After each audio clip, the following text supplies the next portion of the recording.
بسم الله الرحمن الرحيم. السلام علیکم ورحمۃ اللہ وبرکاتہ ان الحمد للہ والصلاة والسلام علی رسول اللہ اما بعد رب اشرح لی صدری ویسر لی امری واحلل عقدۃ من لسانی یفقہوا قولی ربنا زدنا علما ربنا زدنا فہما رب یسر ولا تؤثر وتمم بالخیر اعوذ باللہ من الشیطان الرجیم بسم اللہ الرحمن الرحیم. ذی وقار معزز سامعین و سامعات، اللہ کی توفیق سے ہمارے ترجمہ تفسیر کے ساتھ قرآن پاک کے سورہ بقرہ مکمل کرنے کے بعد سورہ آل عمران کے 7 رکوع ہو چکے ہیں. آج انشاءاللہ سورہ آل عمران کا ہم 8واں رکوع پڑھیں گے. اللہ مالک الالام کی بارگاہ اقدس میں دعا ہے کہ رب کل جہاں مجھے صحیح بیان کی توفیق عطا فرمائے اور اللہ تعالی ہمارے معاملے کو آسان فرمائے. اللہ تعالی اس قرآن کو ہماری زبانوں پہ جاری فرمائے. اللہ تعالی نے اپنی پاک کتاب کے اندر یہ بات ذکر کی ہے. رب کائنات فرماتے ہیں وقالت طائفۃ من اہل الکتاب، اور کہا ایک گروہ نے من اہل الکتاب، اہل کتاب میں سے اپنے لوگوں کو کہا آمنو، تم ایمان لو بالذی، اس چیز کے ساتھ انزلہ جو نازل کی گئی ہے، علی الذین، ان لوگوں پر آمنو ایمان لائے وجہ النہار، شروع دن میں، وکفروا اور کفر کیا آخرہ، اس دن کے آخری حصے میں، لعلہم یرجعون، شاید کہ وہ مسلمان بھی پھر جائیں. اب یہ اہل کتاب جو تھے نا، یہ ان کی منافقت تھی، یہ ان کا کفر تھا. اہل کتاب اپنے ہی لوگوں میں سے، اپنے ہی گروہوں میں سے ایک دوسرے سے کہنے لگے کہ تم بھی اس طرح ہی ایمان لاؤ کہ جس طرح پہلے لوگوں نے کیا، کہ تم اس طرح کرو کہ صبح کے وقت ایمان قبول کر لو اور شام کے وقت نہ اس سے پھر جاؤ، اسلام چھوڑ دو، مرتد ہو جاؤ. کہتے ہیں اس سے ہوگا کیا، لعلہم یرجعون، شاید کہ وہ مسلمان بھی لوٹ آئیں. وہ چاہتے یہ تھے کہ اگر ہم اس طرح کریں گے نا تو مسلمانوں کے حوصلے بھی پست ہو جائیں گے، وہ بھی تذبذب کا شکار ہو جائیں گے کہ اتنے لوگ مسلمان ہوئے پہلے پھر کافر ہو گئے، شاید اس دین کے اندر ہی معاذ اللہ کوئی کمی کوتاہی ہے. تو وہ اس طرح کی چیزیں مسلمانوں میں پیدا کرنے کے لیے آپس میں ایک دوسرے سے مشورہ کرنے لگے. تو آگے اللہ تعالیٰ فرما رہے ہیں وَلَا تُؤْمِنُوا، اور نہ تم یقین کرو، الا مگر لمن اتبع دینکم، اسی کا یعنی کہ جو پیروکار ہے تمہارے دین کا. اب کیا کہتے ہیں کہ اتباع صرف اسی کی کرنی ہے جو تمہارے دین کا پیروکار ہے، یعنی جو تمہارا یہودی ہے یا عیسائی ہے، بات صرف اسی کی ماننی. اب یہ سارا واقعہ انہوں نے آپس میں مشورہ کیا. اللہ تعالیٰ نے قرآن بنا کے محمد مصطفیٰ علیہ السلام کے سینہ اطہر پہ نازل فرما دیا. کل، اللہ فرما رہے ہیں آپ کہہ دیجئے کہ ان الہدا، بے شک ہدایت جو ہے یہ ہدی اللہ، یہ تو اللہ ہی کی ہدایت ہے. این ہوتا کہ دیا جائے گا احد، ان کوئی ایک، مثل ما اوتی، تم مثل اس کے جو تم دیے گئے ہو، او یحاجوکم، یا وہ جھگڑا کریں گے تمہارے ساتھ، یعنی غالب آ جائیں گے عند ربکم، تمہارے رب کے پاس. کل آپ کہہ دیجئے ان الفضل، بے شک فضل جو ہے بید اللہ، یہ اللہ کے ہاتھ میں، یوتی ہی، وہ دیتا ہے، من یشاء، جس کو وہ چاہتا ہے، واللہ واسع علیم، اور اللہ بہت بڑا وسعت والا اور بہت زیادہ علم والا ہے. اب اللہ تعالیٰ کیا فرما رہے ہیں، آپ کہہ دیجئے کہ ہدایت تو میرے اللہ کے ہاتھ میں، ہدایت اللہ کے ہاتھ میں، اور ہدایت اللہ ہی دے سکتا ہے، اللہ کے علاوہ اور کوئی نہیں دے سکتا. ٹھیک ہے، جو کچھ تم دیے گئے ہو، اگر تم اس پہ جھگڑا کرو گے، تم غالب بھی آ جاؤ گے اللہ کے پاس، تو پھر بھی آپ کہہ دیجئے کہ ان الفضل بید اللہ، فضل تو میرے اللہ کے اختیار میں نا، یعنی ہدایت جو ہے، آخرت کی کامیابی جو ہے،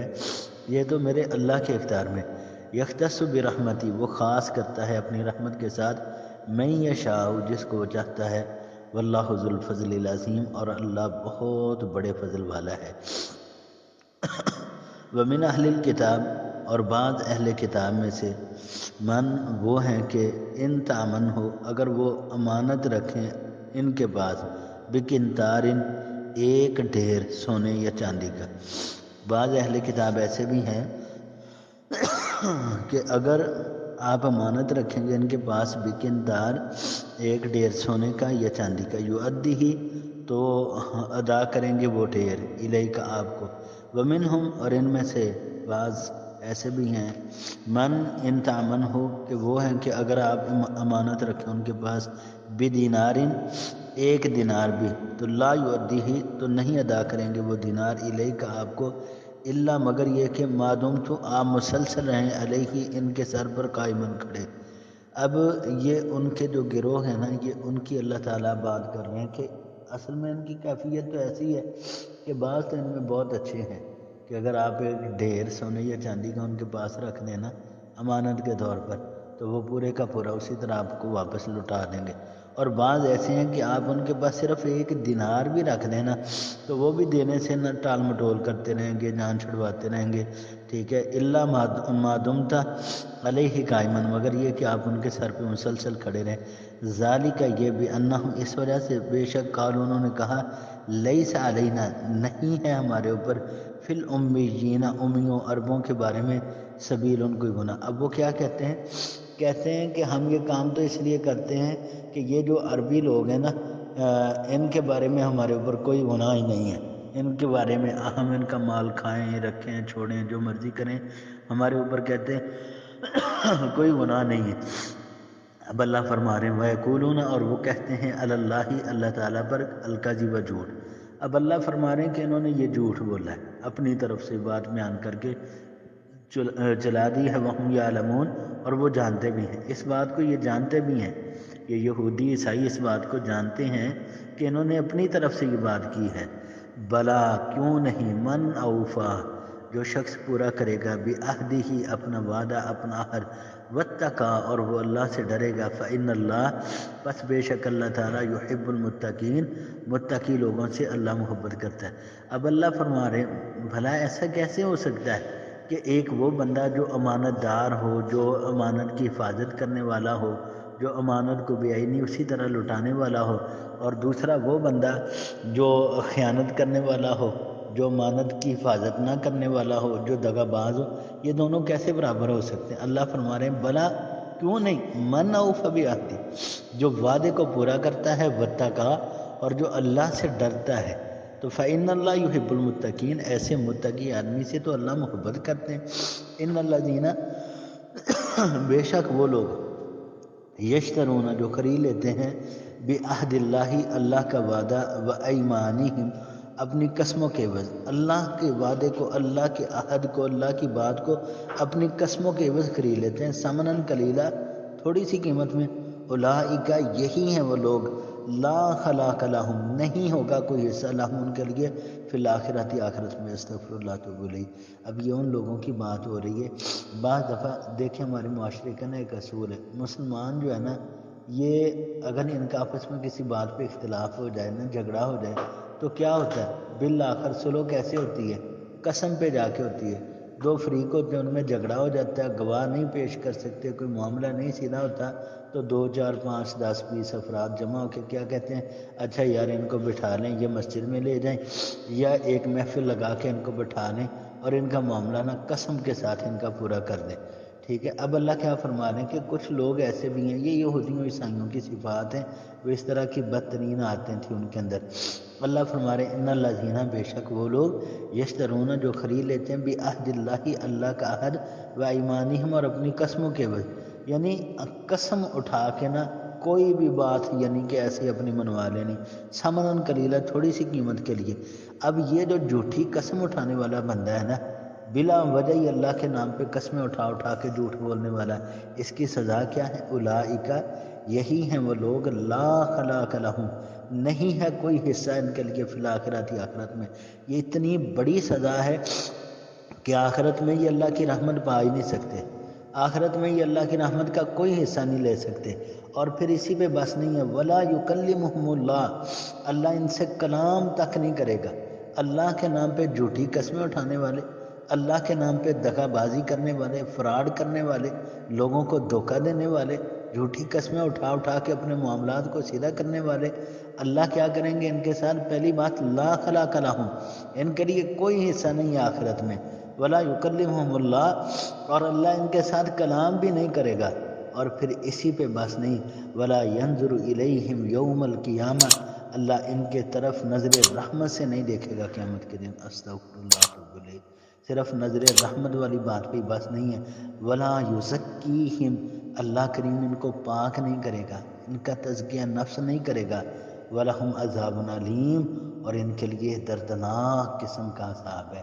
استغفر اللہ توب الیہ۔ یہ کون لوگ ہیں؟ اللہ کے نام پہ لوگوں کے ساتھ دھوکہ کرنے والے، اللہ کے نام پہ لوگوں کے ساتھ فراڈ کرنے والے، جھوٹی قسمیں اٹھانے والے۔ اللہ سے دعا کریں، اللہ زندگی میں اگر کبھی کوئی ایسی بات ہمارے منہ سے نکلی ہے تو اللہ میں معاف فرما دے۔ اللہ تو غفور الرحیم ہے۔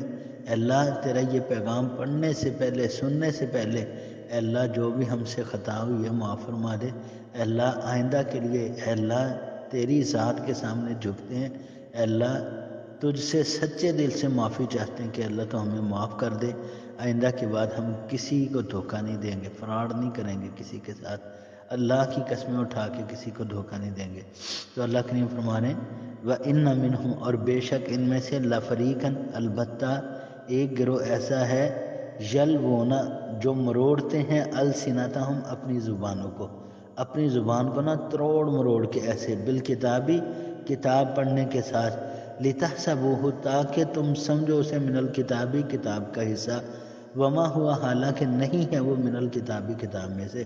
یہ اتنے کوئی گھٹیا قسم کے لوگ تھے نا، گفتگو اپنی کر رہے ہیں، اپنی بات کرتے کرتے اللہ کیا فرما رہے ہیں کہ کچھ ایسے بھی ہیں یلوون السنتہم، جو اپنی زبانوں کو تروڑ مروڑ کے، بڑے تکلف کے ساتھ، بڑے ہی یعنی کہ انداز کے ساتھ اپنی زبانیں مروڑ لیتے، بالکتابی، جب کتاب پڑھنے لگتے، لِتَحْسَبُوهُ، تاکہ تم سمجھو اسے من الکتابی، کہ یہ جو بندہ بول رہا ہے نا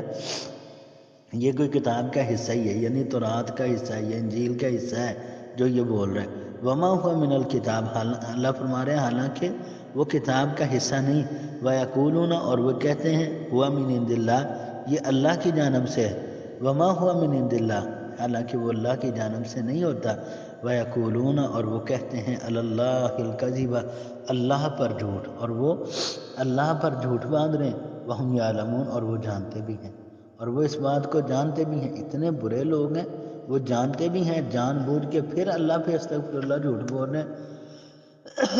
اللہ کریم نے فرمایا ما کانا، نہیں ہے لائق، لبشر، کسی انسان کے، کسی بشر کے، این یؤتیہ اللہ، یہ کہ دے اللہ تعالیٰ اسے الکتابہ، کتاب، والحکمہ، اور حکم، والنبوہ، اور نبوت، ثم پھر یقولو، وہ کہے للناس، لوگوں سے، کونو، تم ہو جاؤ، عبادن، بندے، لی، میرے لیے، من دون اللہ، اللہ کو چھوڑ کے۔ کتنی عظیم بات اللہ نے اپنے انبیاء کے بارے میں کی ہے۔ اب عیسائی کیا کہتے تھے کہ ہم عیسیٰ کی پوجا کرتے ہیں، ہم عیسیٰ کی عبادت کرتے ہیں، ہم جناب عیسیٰ علیہ السلام کے لیے اپنے آپ کو جھکاتے ہیں اور انہی کے لیے اپنے آپ کو پیش کرتے ہیں، تعظیمی سجدہ، احترامی سجدہ ہم عیسیٰ علیہ السلام کو کرتے ہیں۔ یہودیوں نے کہہ دیا ہم عزیر علیہ السلام کو کرتے ہیں، اور جناب وہ غیر اللہ کے سامنے، مورتیوں کے سامنے، بزرگوں کے سامنے۔ اللہ فرماتے ہیں ما کان لبشر، کسی بھی بشر کے یہ لائق ہی نہیں ہے۔ اب یہاں سے کیا بات ثابت ہوئی؟ پہلی بات تو یہ کہ اللہ کے انبیاء جتنے بھی آئے وہ تخلیقی اعتبار سے، جو تخلیقی مراحل ہیں نا انسان کے، ان مراحل سے گزر کے وہ بحیثیت بشر ہی اس دنیا میں آئے، لیکن عہدے کے اعتبار سے، شان، عظمت، مقام اور رفعت کے اعتبار سے، بلندی کے اعتبار سے، کوئی انسان ان تک پہنچ ہی نہیں سکتا۔ کوئی انسان یہ نہیں کہہ سکتا استغفر اللہ کہ مقام و مرتبے کے اعتبار سے، ابھی فضائل کے اعتبار سے، یا دنیاوی زندگی کے اعتبار سے کوئی پیغمبر استغفر اللہ کسی عام بشر جیسا، ایسی بات ہرگز نہیں۔ جو تخلیقی مراحل ہیں ان مراحل کے اعتبار سے ہر پیغمبر بحیثیت بشر ہے، لیکن عہدے کے اعتبار سے، شان، عظمت، مقام، رفعت کے اعتبار سے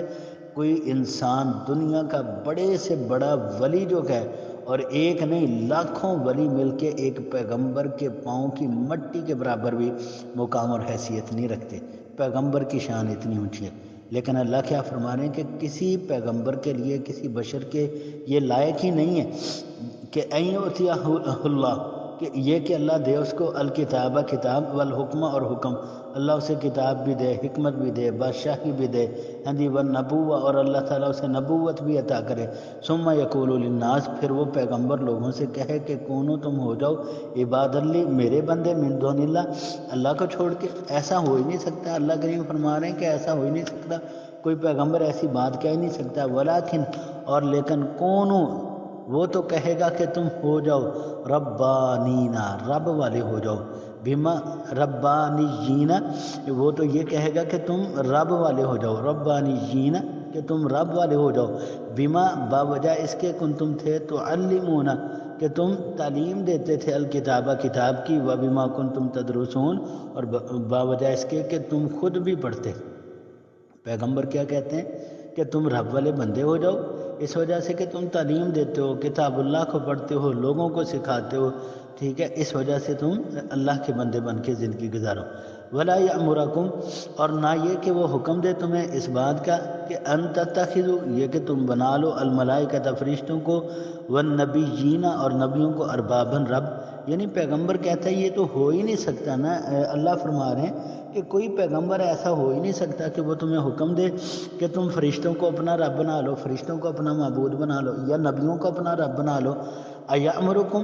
کیا وہ تمہیں حکم دے گا بالکفر، کفر کا؟ کیا پیغمبر ایسا ہوتا ہے کہ وہ تمہیں کفر کا حکم دے؟ استغفر اللہ، بعد اذ انتم مسلمون، بعد اس کے کہ جب تم مسلمان ہو چکے، یعنی کسی پیغمبر کے یہ لائق ہی نہیں ہے کہ تمہیں مسلمان کرنے کے بعد وہ تمہیں اللہ سے دور کر دے۔ پیغمبر کا مقصد ہی یہ ہوتا ہے، پہلی دعوت جو نبی دنیا میں لے کے آتا ہے وہ ہے لا الہ الا اللہ، اللہ کے علاوہ کوئی معبود برحق نہیں ہے۔ پھر وہ پیغمبر لوگوں کو برے کاموں سے روک کے بھلے کاموں کی دعوت دیتے ہیں، لوگوں کو غیر اللہ سے توڑ کے اللہ کے ساتھ جوڑتے ہیں، یہ ہر پیغمبر کا کام ہے۔ تو یہاں پر الحمدللہ ہمارے سورہ آل عمران کے 8 رکوع مکمل ہو چکے ہیں۔ رب جلیل سے دعا ہے کہ مالک کائنات ہم سب کو عمل کی توفیق عطا فرمائے، آمین۔ آخر دعوانا الحمدللہ رب العالمین۔